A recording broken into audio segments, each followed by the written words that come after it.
Sleepy Hollow Times Rip Van Winkle. What if Rip knew the horseman before he lost his head? Prologue. The soldier who ran toward home. The Hessian did not lose his head in battle. That was the first lie Sleepy Hollow told about him. The second was that he had died without a name.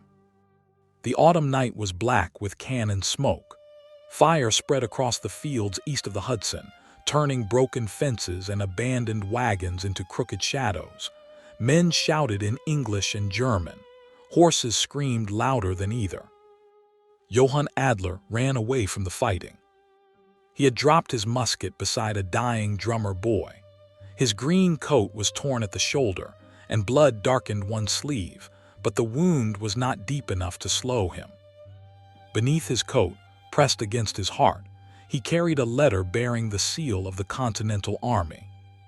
If he could reach the Dutch settlement before dawn, the letter would prove that he had not deserted out of cowardice. It would prove that he had carried information across enemy lines for the rebels. It would prove that Johann Adler, called a Hessian by every American who saw his uniform, had chosen a side of his own. Most importantly, it would allow him to go home. Not to Hess, to Sleepy Hollow, to Anna. A mounted figure emerged through the smoke behind him. Johann looked back only once. The rider wore the dark coat of the local militia. Rain shone on the barrel of his pistol. His horse's hooves struck sparks from the stony road. "Stop!" the rider shouted. Johann continued running. The covered bridge stood ahead, pale beneath the lightning. Beyond it lay the road to the churchyard and the little house where Anna Van Tassel had once promised to wait for him. Johann reached the bridge. The militia rider overtook him before he crossed. The horse struck Johann's shoulder and threw him against the railing. The sealed letter fell from inside his coat, but Johann caught it before it slipped between the boards. The rider dismounted. Captain Gideon Van Brunt was a broad man with a red beard, though rain had flattened it against his chest. He had once eaten at the same table as Johann. He had once called him friend. Now he drew his sword. "You should have stayed with your German masters," Gideon said. "I came to warn your army. You came wearing their coat. The letter proves what I did. Then give it to me." Johann held the packet behind his back. The seal would clear his name.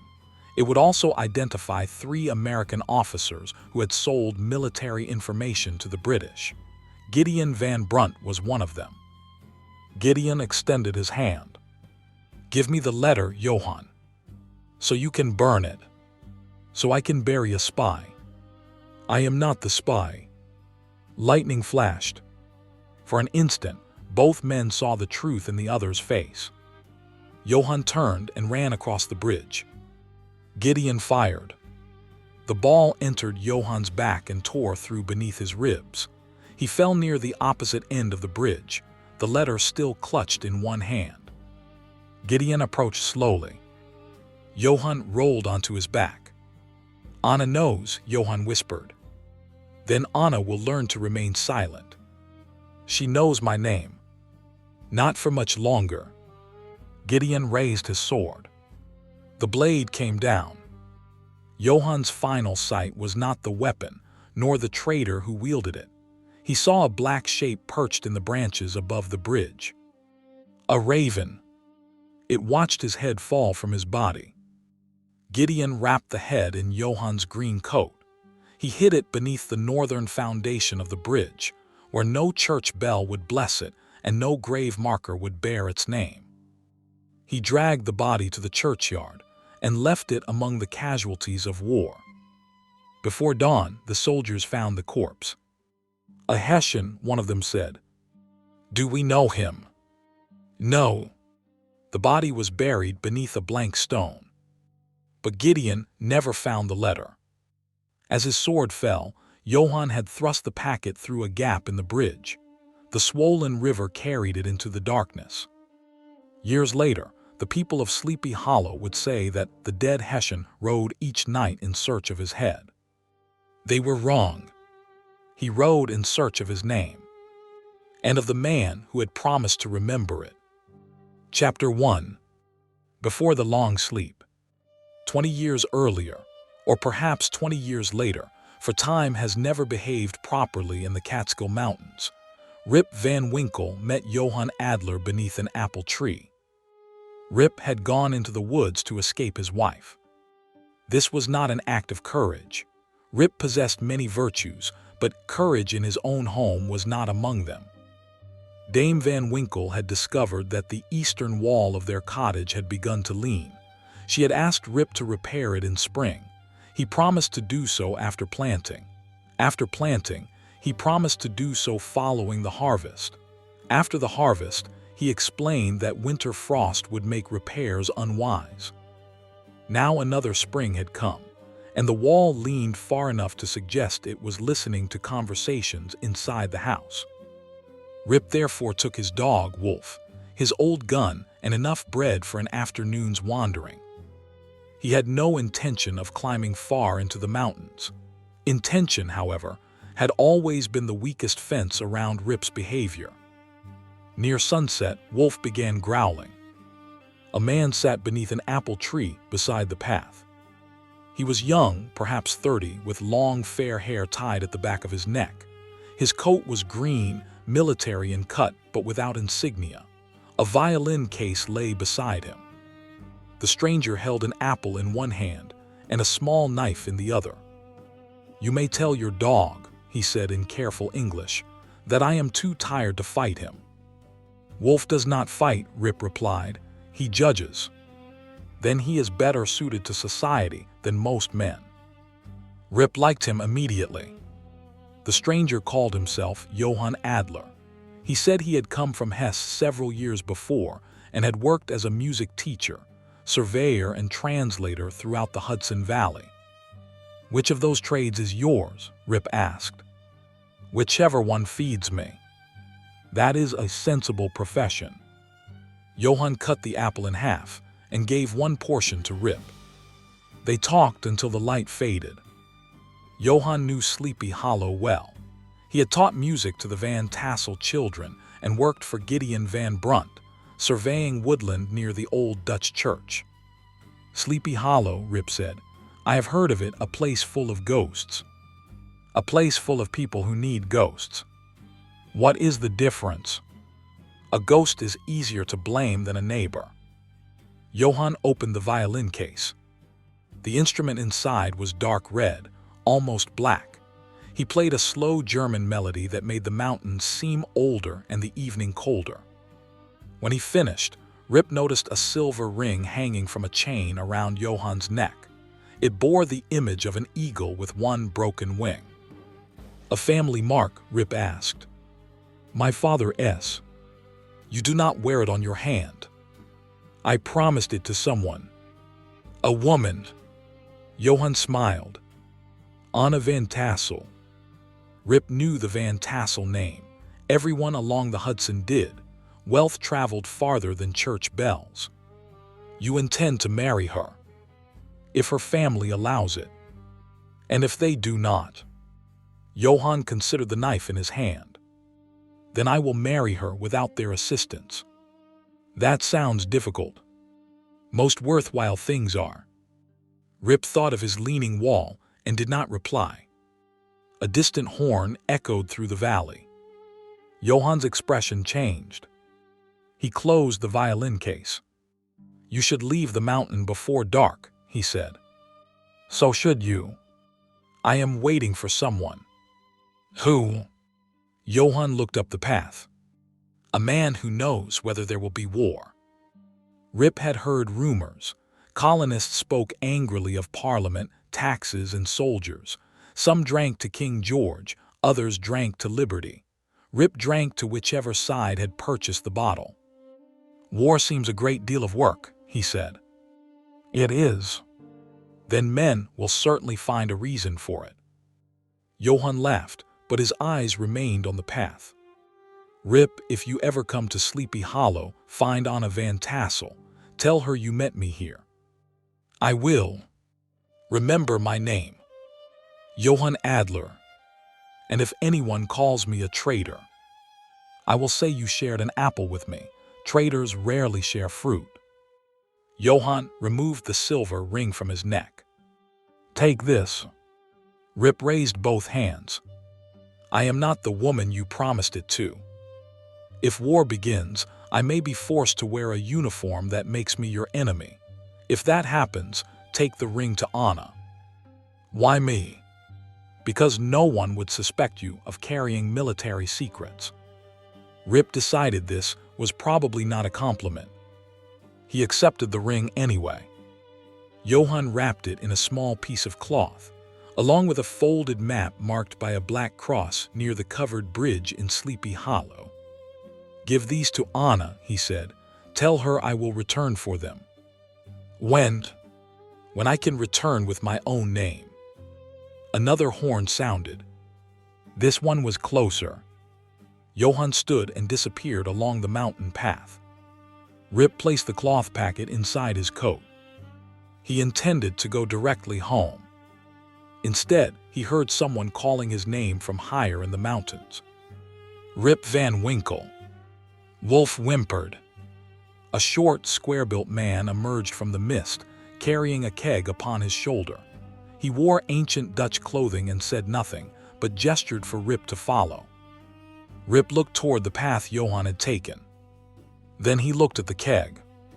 Only for a short while, he told Wolf. That was the last promise Rip made for 20 years. Chapter 2. The Man Who Slept Through a War. When Rip awoke, his joints ached, his beard reached his chest, and his gun had rusted beside him. Wolf was gone. The mountain clearing stood empty. There was no sign of the strange Dutchmen, their game of ninepins, or the liquor Rip had drunk. He called for his dog.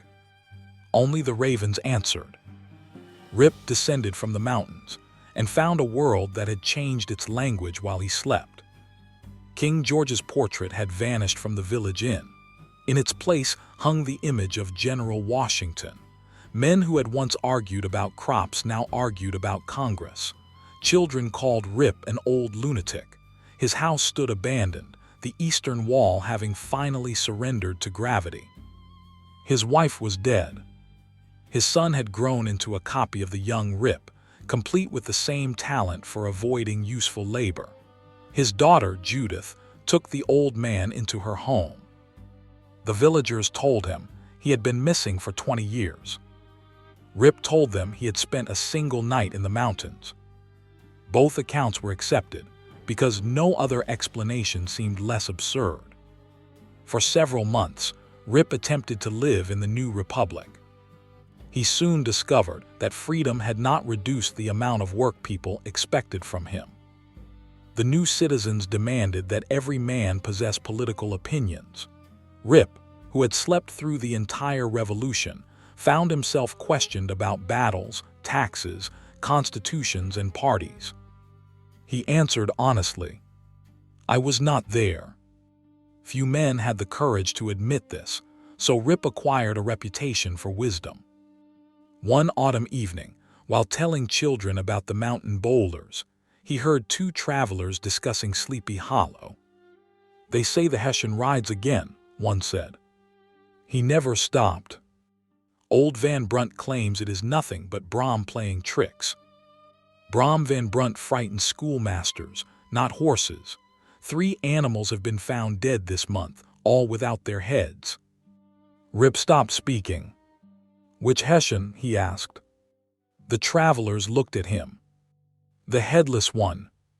Does he have a name?" "If he did, no one remembers it." A cold sensation passed through Rip's chest. That night he searched his old clothing. Judith had stored the garments he wore when he returned from the mountains in a wooden trunk. The coat was rotten at the cuffs and stained with moss. Rip examined every pocket. Nothing. Then his fingers found a hard shape sewn beneath the inner lining. He cut the thread. A small cloth packet dropped into his hand.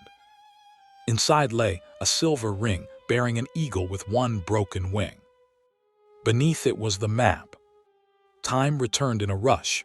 The apple tree, the violin, Johann's warning. Remember my name. Rip sat on the floor. He had forgotten. Not only the errand, but the man himself. Judith found him there after midnight.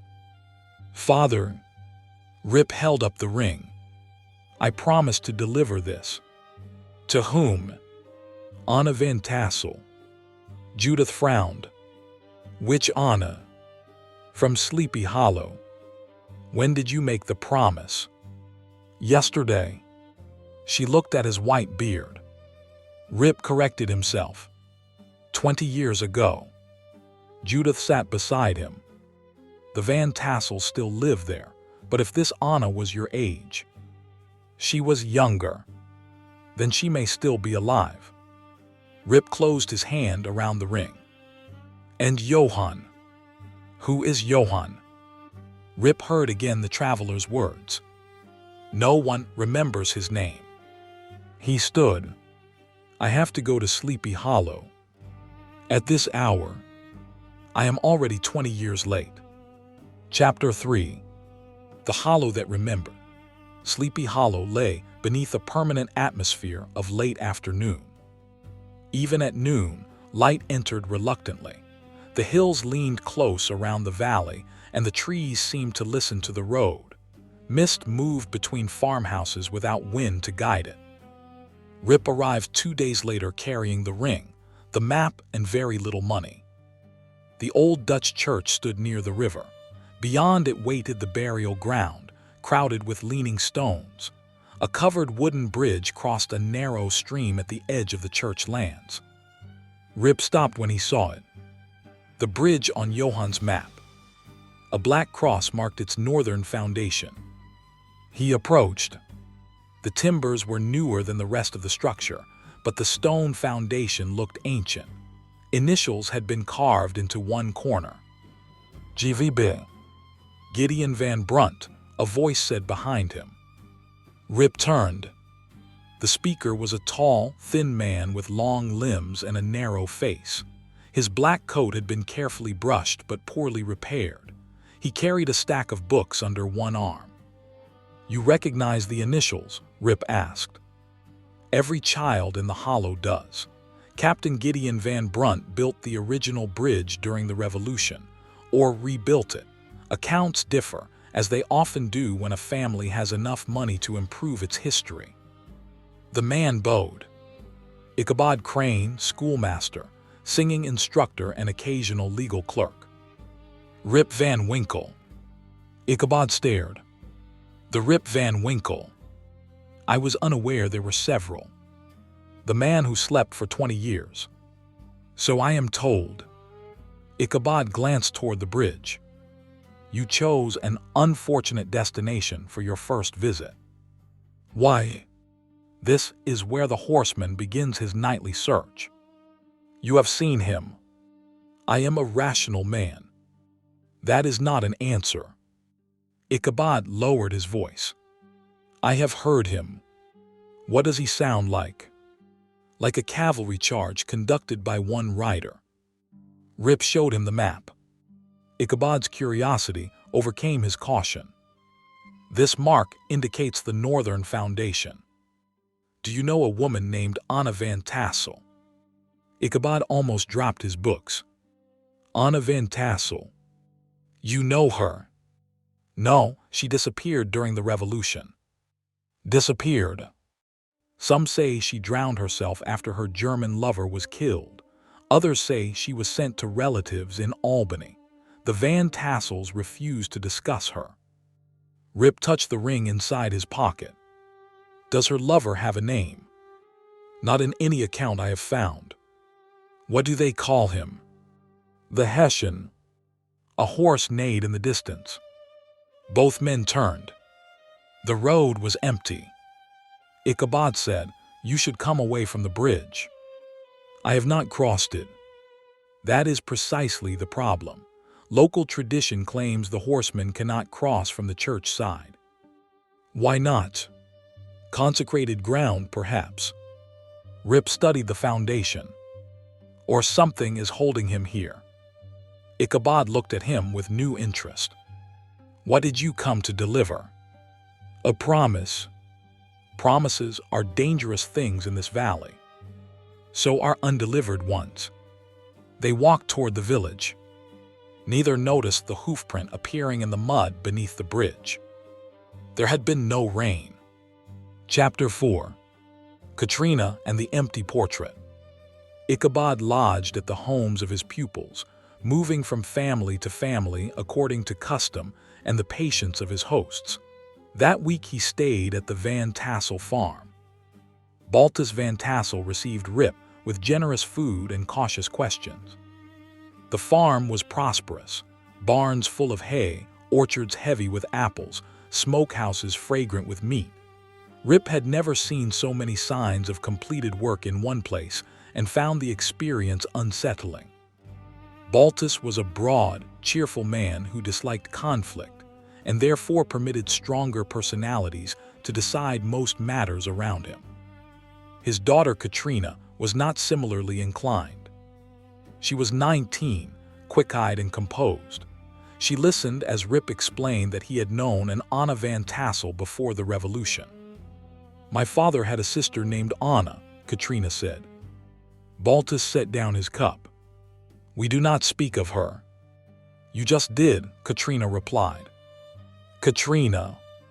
Rip placed the silver ring on the table. Baltus went pale. Katrina reached for it. Her father stopped her. Where did you get that? From a man named Johann Adler. The fire snapped. Ichabod leaned forward. Baltus glanced toward the servants and dismissed them. My father forbade that name in this house, he said. Why? Johann Adler betrayed our family. How? He served the British. He said he might be forced to wear their uniform. He was a Hessian spy. According to whom? Captain Gideon Van Brunt. Rip looked toward the family portraits. A stern man with a red beard occupied a place of honor above the mantel. That Gideon, my father's closest friend. Katrina studied the portrait. Brom's grandfather. Brom Van Brunt, Ichabod asked too quickly. Katrina noticed. He is Gideon's grandson. Ichabod adjusted his collar. Brom Bones was the strongest young man in the county, a talented rider and Ichabod's principal rival for Katrina's attention. Rip unrolled the map. Johann asked me to give the ring to Anna. Baltus pushed it away. Anna is dead. Do you know that? She vanished. That is not the same. Katrina rose. Come with me. She led Rip and Ichabod upstairs to a locked room at the end of the western corridor. Baltus protested, but did not prevent her from opening it. Dust covered the furniture. A harpsichord stood against one wall. On another hung a large portrait of the Van Tassel children when they were young. Baltus appeared as a round-faced boy. Beside him stood a girl of perhaps 15. The paint over the girl's face had been scraped away. Anna, Katrina said. On a table beneath the portrait lay a violin case. Rip opened it. The instrument was gone, but he recognized the dark red velvet lining. This belonged to Johann. Inside the lid, someone had written a line in faded ink. When they take my name, let the music remember. Ichabod examined the case. There is something beneath the lining. He carefully lifted the velvet. A page lay hidden underneath. It was part of a letter written by Anna. Johann came to me tonight. He says Gideon is selling the names of our couriers to the British while accusing others of treason. Johann intends to carry proof to the Continental Command. If he succeeds, Gideon will hang. My father trusts Gideon. He will not listen to me. If Johann does not return, look beneath the bridge. The rest of the letter was missing. A crash sounded downstairs. Then a man laughed. Brom Bones entered the house as if every door had been built for his convenience. He was wide-shouldered, handsome and loud. He carried himself with the confidence of a man who had never encountered a chair he could not occupy completely. When he saw Rip Ichabod in the open room, his smile disappeared. "What are you doing with my grandfather's things?" "These belong to Anna," Katrina said. Anna was a trader's sweetheart. Rip held up the ring. "Did your grandfather tell you that?" "My family does not need lessons from a man who slept through the war." "No," Rip said. "It may need lessons from someone who survived forgetting it." Brom stepped closer. Ichabod positioned himself behind a chair. Katrina did not move. "Johann Adler was the Headless Horseman," she said. Brom looked toward the ring. Something like recognition entered his face, then vanished. "Do not go near the bridge tonight," he said. "Why?" Ichabod asked. Brom smiled again, but the expression had become forced. "Because the Hessian does not like strangers." He left. Katrina watched through the window as he rode toward the woods. "He knows something," she said. Ichabod swallowed. "I fear he knows several things, all of them muscular." Chapter 5. 2 Horsemen.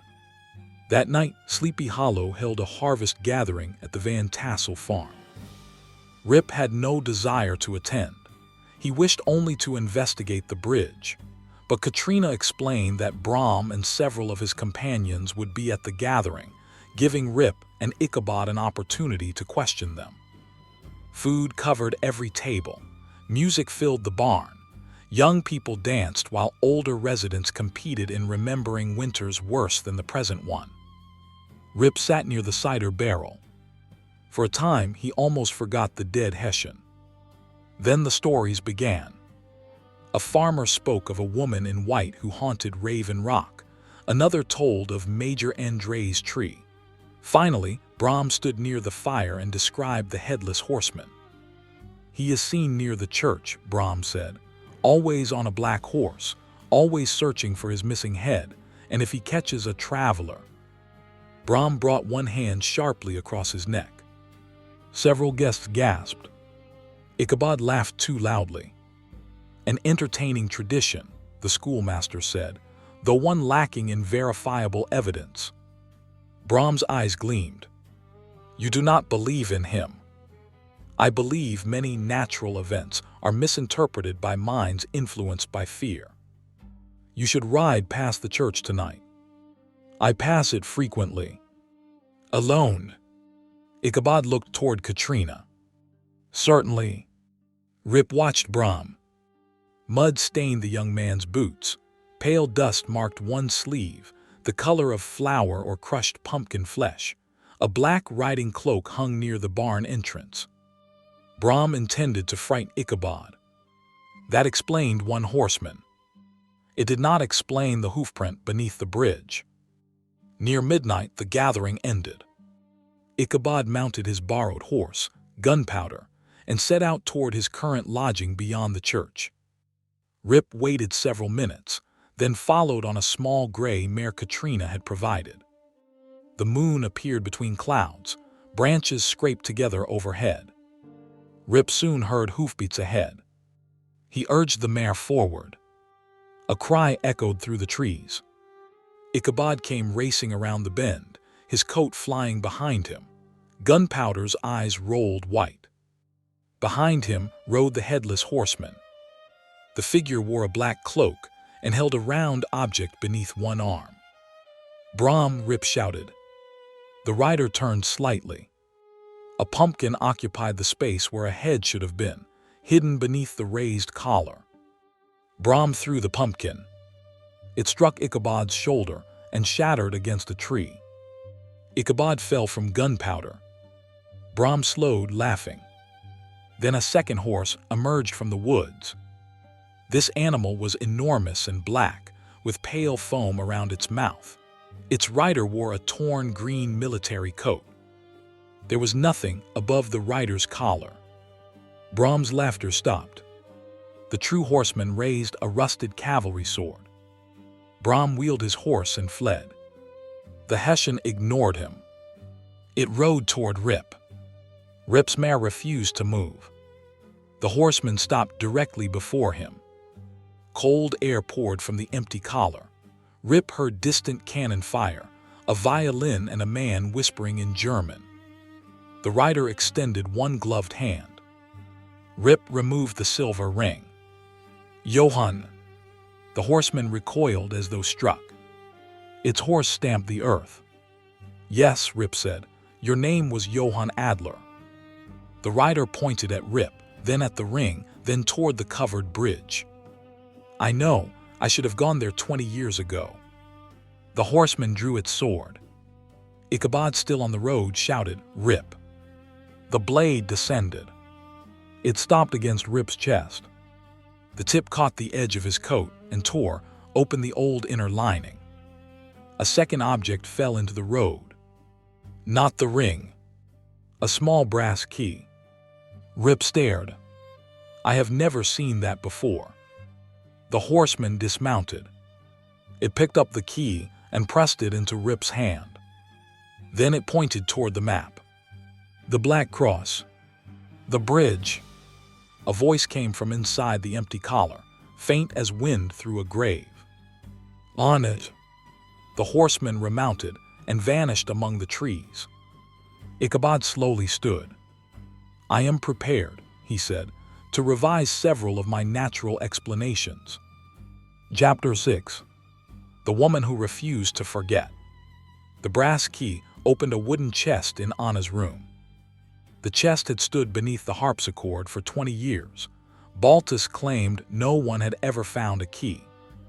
Inside were letters, journals, and a folded black dress.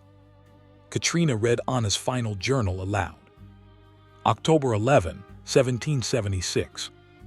Gideon came to the house. He says Johann has joined the Hessians and betrayed us.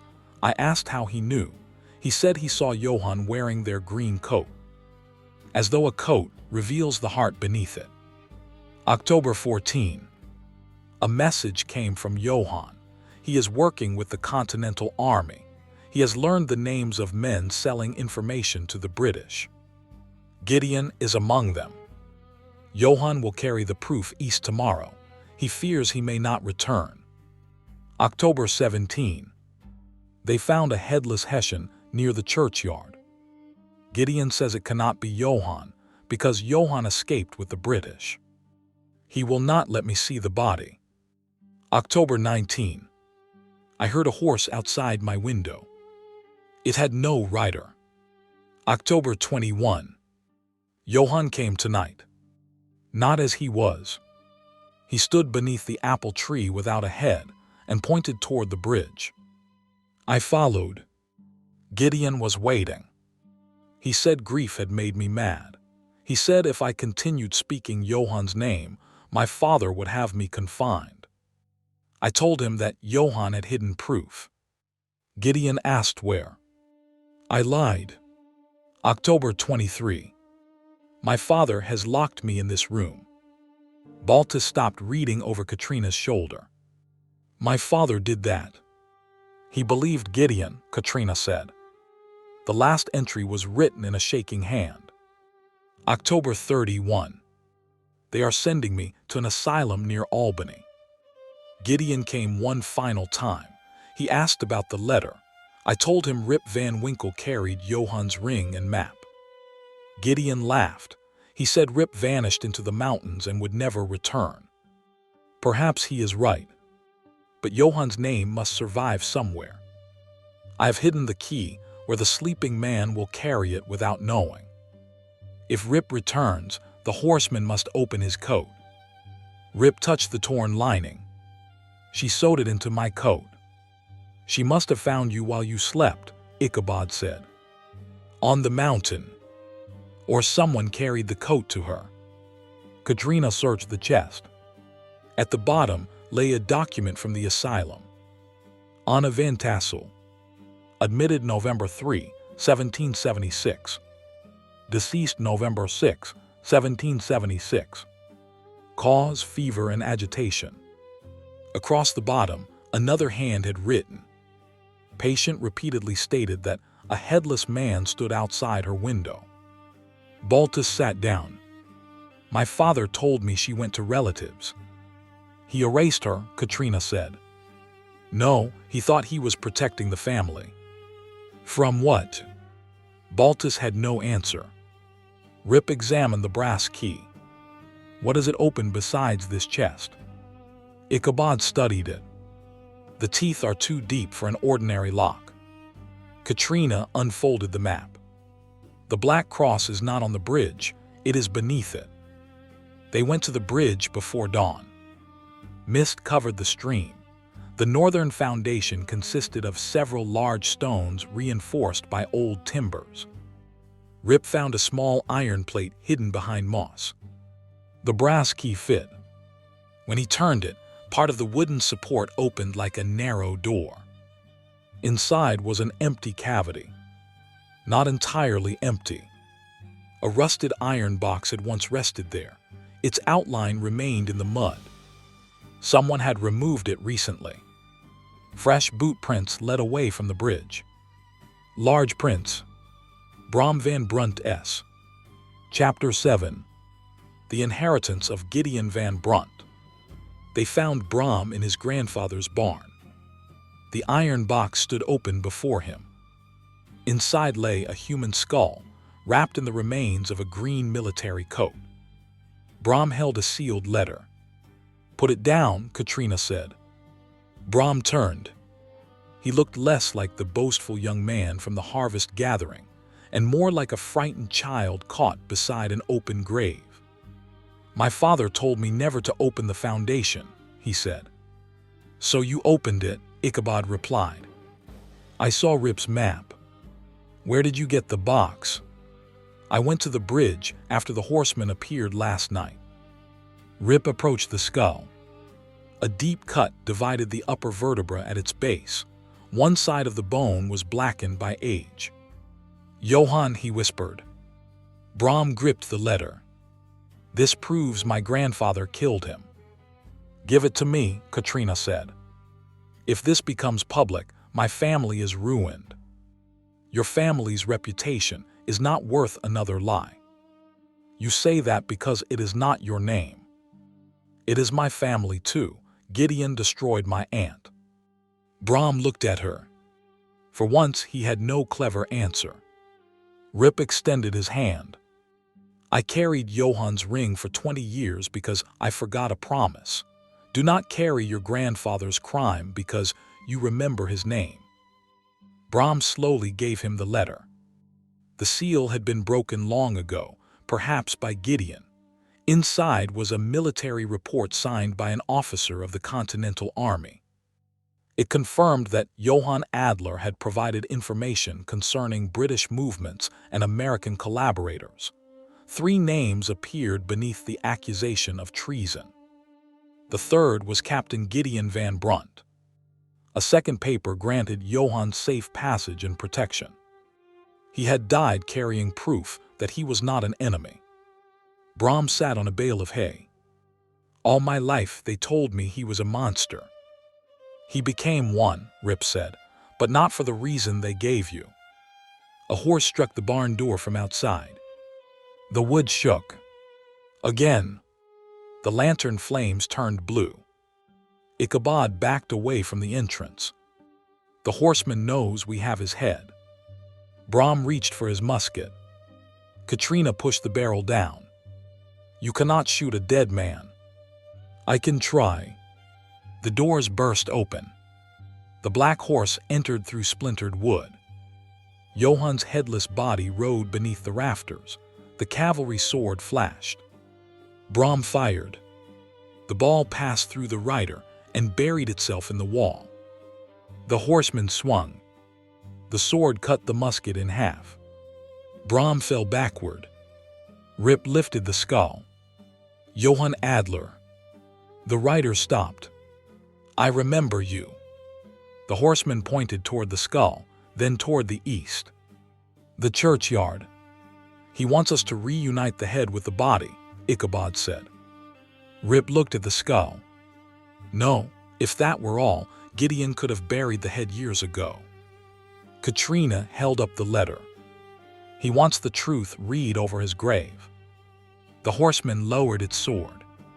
Then another voice came from outside. No truth will be read. Magistrate Abraham Van Brunt stood in the ruined doorway with 4 armed men. Brom rose. Father. Abraham was Gideon's son and Brom's father, a severe man with iron-gray hair. He had served as magistrate for most of his adult life. He looked at the skull without surprise. You were warned not to open the bridge. You knew, Brom asked. I knew the story. You knew grandfather murdered him. I knew Gideon protected this valley from a spy. Rip held out the military report. This says otherwise. Paper can be forged. The seal is real, Ichabod said. Abraham glanced at him. Schoolmasters should concern themselves with children, and magistrates with justice. The armed men raised their muskets. Abraham said, Give me the skull and letter. Brom stepped between his father and Katrina. No. Abraham's face tightened. You would destroy your own family. No, I think grandfather already did that. The horsemen moved. Abraham's men fired together. Smoke filled the barn. The black horse screamed. Johann's body staggered but did not fall. The musket balls tore through coat and bone without slowing him. He charged. The armed men fled. Abraham did not. He drew Gideon's old sword. This valley belongs to the living, he said. The horseman raised its weapon. The 2 blades struck. Gideon's sword shattered in Abraham's hand. The horseman seized him by the throat and lifted him from the ground. Johann, Rip shouted, if you kill him, they will call you a monster for another 100 years. The rider turned its empty collar toward him. Abraham struggled in its grip. Rip held up the skull. Let us speak your name first. Slowly, the horseman lowered the magistrate. Abraham collapsed. The rider pointed toward the churchyard. Then it vanished into mist, leaving the black horse's hoofprints burning faintly upon the barn floor. Chapter 8. The Grave Without a Name.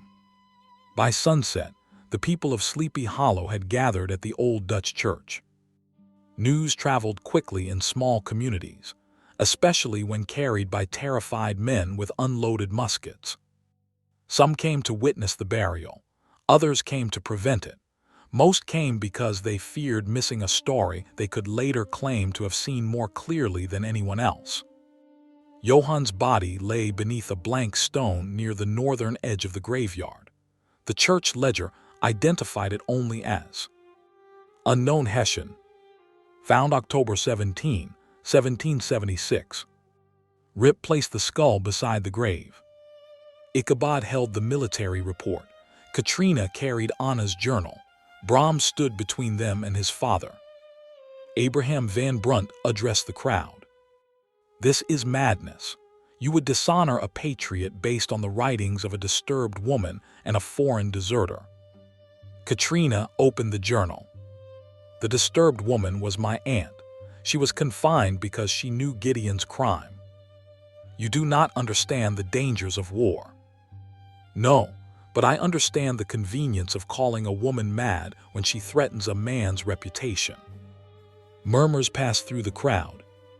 Abraham looked toward Baltus. Control your daughter.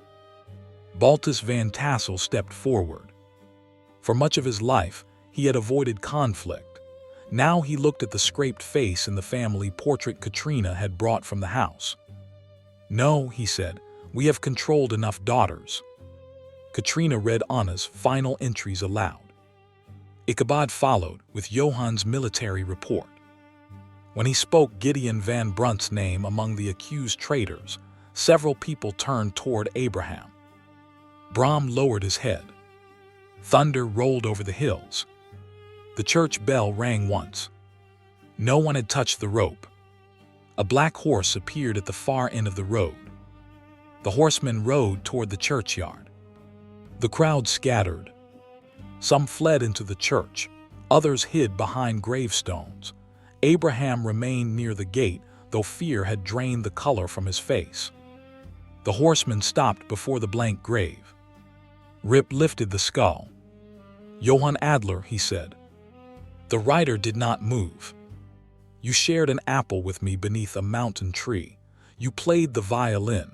You loved Anna Van Tassel. You carried information for the Continental Army. You died trying to reach home." The wind rose. Rip's voice nearly failed. "And I promised to remember your name." The horseman extended its hands. Rip placed the skull into them. For a moment, nothing happened. Then the churchyard vanished.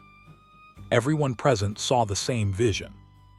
Johann stood alive beneath the apple tree, playing his violin while Anna listened. She wore the silver ring. Sunlight moved through green leaves. There was no war, no bridge, and no grave. Anna smiled. Johann stopped playing. He looked toward her, as if he had waited 20 years for permission to believe she was real. Then the vision changed. Anna appeared behind an asylum window. Rain covered the glass. The Headless Horseman stood outside, unable to enter. She placed one hand against the window.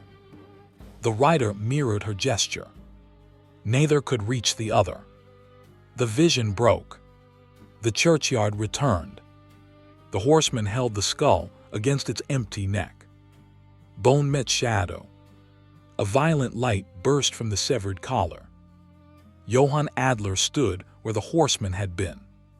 He was no longer headless, though a dark wound encircled his throat. His face was young, pale, and exhausted. His fair hair moved in the wind. He looked at Rip. "You came," Johann said. Rip's eyes filled with tears. "Late. Very. I forgot. Yes. I am sorry." Johann looked toward Anna's journal. "You remembered eventually. That does not return what you lost." No. There was no easy forgiveness in his voice. Rip was grateful for that. Johann turned toward Bram. "You are not Gideon." Bram swallowed. "I carry his name." A name is not a sentence. It is a question asked repeatedly. Then Johann faced Abraham. The magistrate stepped backward. "My father served this valley," Abraham said. "He served himself. He was a hero.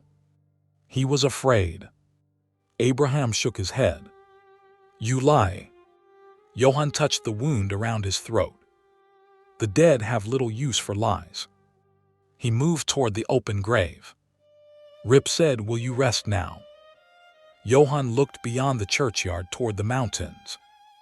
"Anna is not here. She died in Albany." "I know. Then what are you still searching for?" Johann surveyed the blank stones around him. How many names were removed because they belonged to the wrong uniform? How many were called traitors because the true traitors wrote the records? Ichabod followed his gaze. "You are not the only unknown soldier." "No." The churchyard contained 12 unmarked wartime graves. Johann placed one hand upon his own blank stone. "I wanted my name returned. Now I know how many others remain without theirs." "You cannot search forever," Rip said. Johann gave a faint smile. "You slept for 20 years and still believe forever is long." His body dissolved into mist. The skull remained in Rip's hands. Far down the road, a horse began to gallop. The Headless Horseman rode again. But now he carried no sword. He carried a lantern. Chapter 9. Ichabod Crane's Last Ride. The truth did not end the legend. Truth rarely has such authority. Some people accepted that Johann Adler had been murdered by Gideon Van Brunt. Others claimed the vision in the churchyard had been caused by lightning, spoiled cider, or mass hysteria.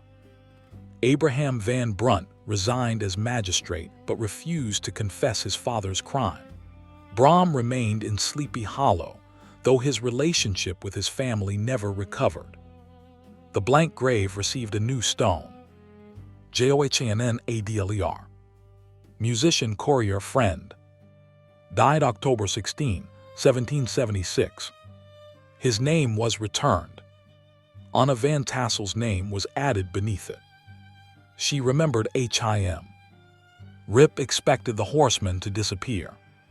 Instead, sightings increased. The writer visited abandoned battlefields, forgotten burial grounds, and houses where wartime letters had been hidden. Each morning, objects appeared at the church door: buttons, rings, fragments of uniforms, and scraps of paper bearing names. Ichabod began cataloging them. "This may be the most important historical record in the state," he said. "It is being delivered by a headless ghost," Rip replied. "History has relied on worse messengers."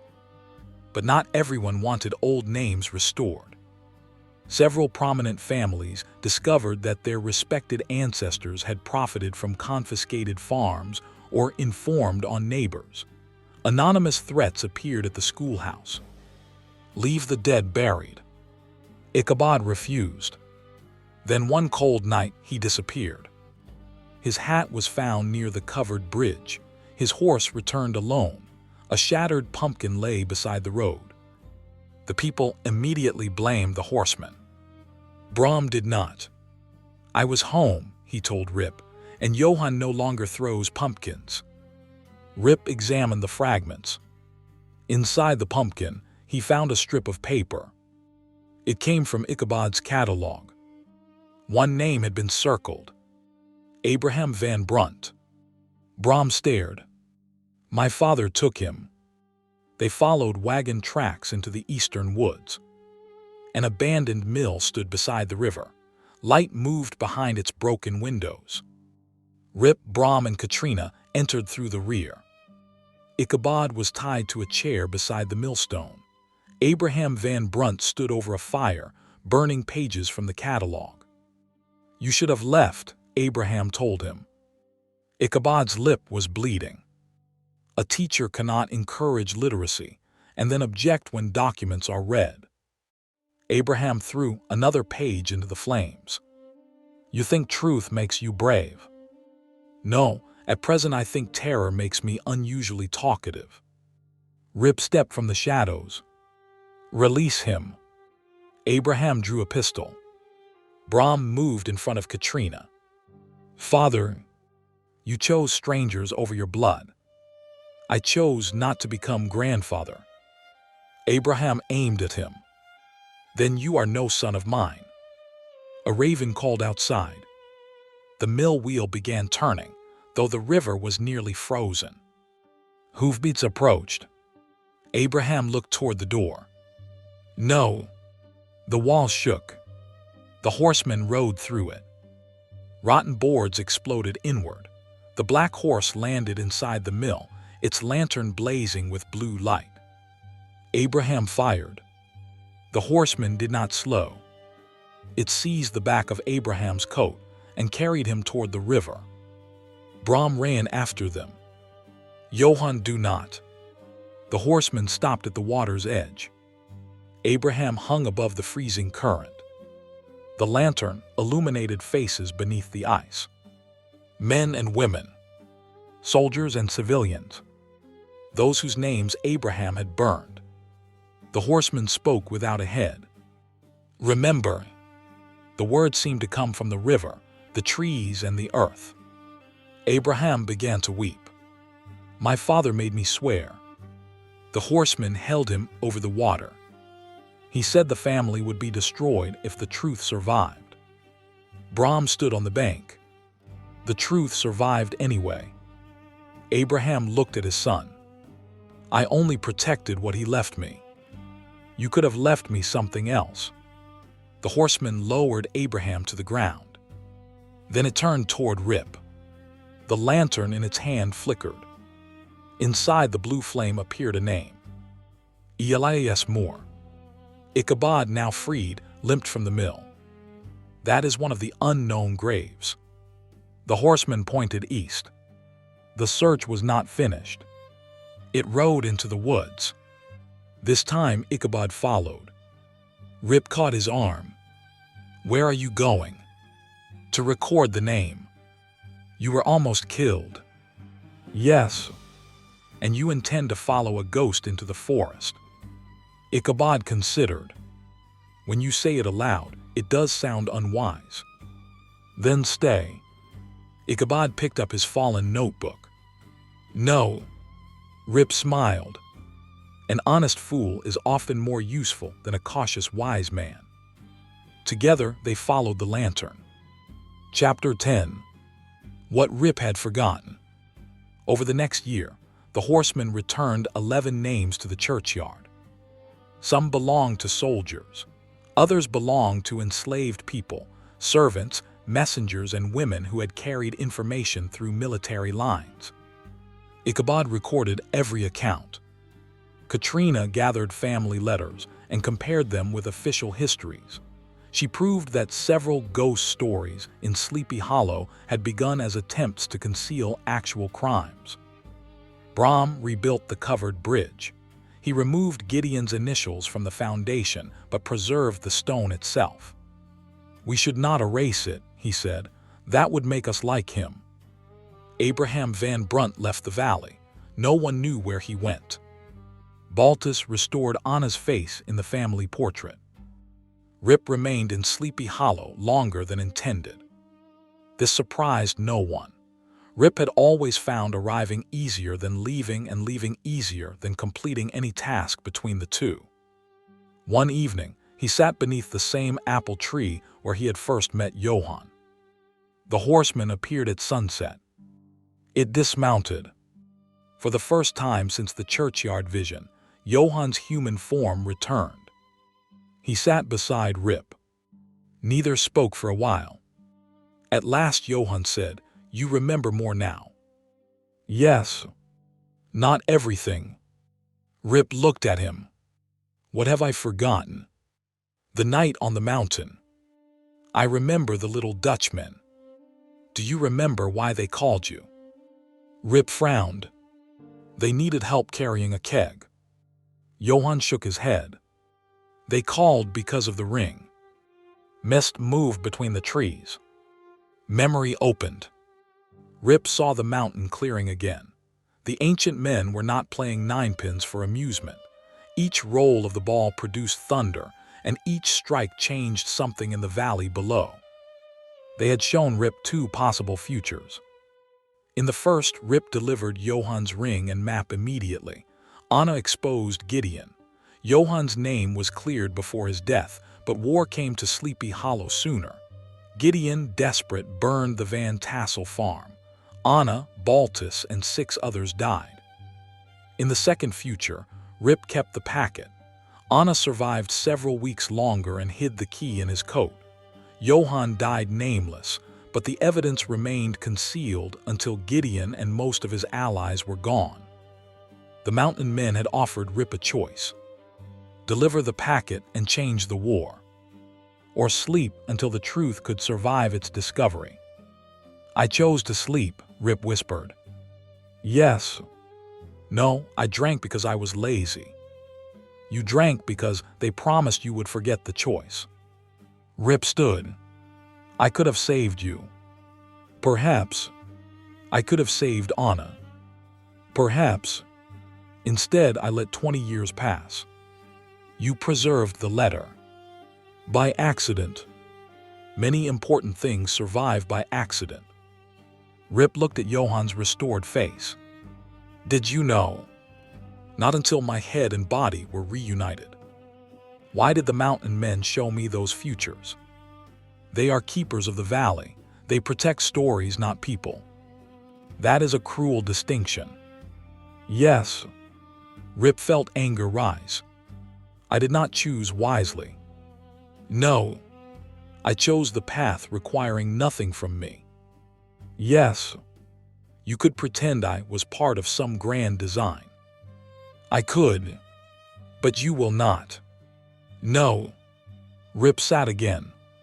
"That is why I liked you." Johann smiled. "Rip, you believe your greatest sin is laziness." "Many people agree." Laziness is only the visible part. You avoid choosing because you fear responsibility for the outcome. Rip looked toward the distant village. I chose to deliver your name. Eventually, I chose to help Ichabod. Yes, I suppose age has made me reckless. No, memory has made you responsible. Johann's human form began to fade. Will you ever stop writing? Rip asked. When every forgotten name is spoken. That may take forever. Then I will need a friend who understands long absences. The human figure disappeared. The Headless Horseman mounted his black horse. Rip walked beside him toward Sleepy Hollow. Chapter 11. The Schoolmaster's Book. Years passed. Ichabod Crane did not vanish from Sleepy Hollow, as later storytellers claimed. He remained there and wrote a book. No publisher would accept it. Editors complained that it contained too many ghosts for history and too many documents for fiction. Ichabod responded that this was precisely the difficulty of writing about America. He titled it, The Names of Sleepy Hollow, being a true account of those whom war, family, and fear conspired to forget. Katrina became its principal researcher and sharpest editor. She did not marry Ichabod. She did not marry Brom either. This disappointed future storytellers, who preferred women to function as prizes awarded at the end of male competition. Katrina traveled to Albany, Boston, and Philadelphia, collecting accounts of unnamed dead. She returned each autumn with trunks of documents. Brom became keeper of the churchyard and bridge. When travelers asked whether he had once frightened Ichabod with a pumpkin, he admitted that he had. Then you were the Headless Horseman, they asked. For one night. What happened? The real one arrived. Most travelers laughed. Brom always laughed with them. Then he charged twice the usual toll for crossing the bridge after dark. Rip grew older, though after sleeping 20 years, he considered ordinary aging an interesting novelty. Children gathered around him at the inn. He told them about the Catskill bowlers, the revolution he had missed, and the headless soldier who carried a lantern. Does the horseman still search for his head? They asked. No. What does he search for? Names. Why? Because a person dies twice. Once when the body stops, and again when the last living person forgets the name. Can a name make a ghost rest? Sometimes. And when it cannot? Rip looked toward the road. Then at least the ghost knows someone heard it. One October evening, Ichabod brought Rip the finished manuscript. I have completed it, he said. Rip lifted the enormous stack. This book weighs more than some children. History is heavier when one includes the people left out of it. Will anyone read it? Perhaps not. Then why write it? Ichabod sat beside him. Because forgetting should require effort. Outside, hoofbeats sounded. The Headless Horseman waited in the road, holding his blue lantern. Within the flame glowed another name. Rip rose. Ichabod opened his notebook. The two old men followed the rider into the hollow. Epilogue. The name beneath the bridge. Long after Rip Van Winkle died, children still claimed to see him walking beside the Headless Horseman. The adults corrected them. Rip had been buried near the old Dutch church, beneath a stone chosen by Judith. His epitaph read, R.I.P. Van Winkle. He arrived late. But he came. Nevertheless, on certain autumn nights, two figures appeared near the covered bridge. One rode a black horse and carried a lantern. The other walked slowly behind him, pausing often to rest. The bridge became famous. Visitors came expecting terror. They wanted to hear the horseman's sword, see sparks beneath his horse, and perhaps discover a shattered pumpkin in the road. Most left disappointed. The horseman did not chase everyone. He appeared only to those carrying forgotten things. A soldier's letter hidden in an attic. A family Bible with a page removed. A ring without an owner. A story deliberately changed because the truth embarrassed the living. When such a traveler approached, the lantern burned blue. The horseman pointed toward the churchyard, and the old man walking beside him asked a simple question. What was the name? One winter, nearly a century after Johann Adler's death, workers arrived to replace the covered bridge with a larger stone crossing. Beneath the northern foundation, they found a small compartment.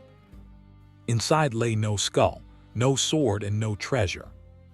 Only a sealed bottle. The paper inside had been protected from water and time. It contained a list written in several hands. At the top appeared the name Johann Adler. Below it were the names of Anna Van Tassel, Elias Moore, and every unknown person identified by the horseman. At the bottom, in the uneven handwriting of an old man, were the words, "If you are reading this, add the names we missed. Do not trust the history that tells you only who won. Do not trust the grave that tells you no one lies beneath it. And if a headless rider asks whether you remember him, do not say that you never knew his name. Someone did. I did. I simply slept too long. Rip Van Winkle." The workers carried the list to the church. That night, the people of Sleepy Hollow heard a violin playing near the river. Some said it was only wind moving through the bridge. Others said they saw a young German musician beneath an apple tree, with a woman standing beside him. Still others saw the Headless Horseman riding north, his blue lantern filled with names. As he passed the final house in the hollow, a raven flew above him. The road climbed toward the Catskill Mountains. At its summit waited a gray-bearded man with an old dog at his side. The horseman stopped. Rip Van Winkle lifted one hand in greeting. "You took your time," he said. The rider removed the lantern from his saddle. For the first time, no name burned inside it. The blue flame had become clear. Johann Adler's head returned upon his shoulders. "Is the search finished?" Rip asked. Johann looked back toward the valley. "No search like ours is ever finished." Rip sighed. "I was afraid you would say that. But someone else has taken up the book. Then what do we do?" Johann turned his horse toward the mountains. "We rest." "For how long?" Johann smiled.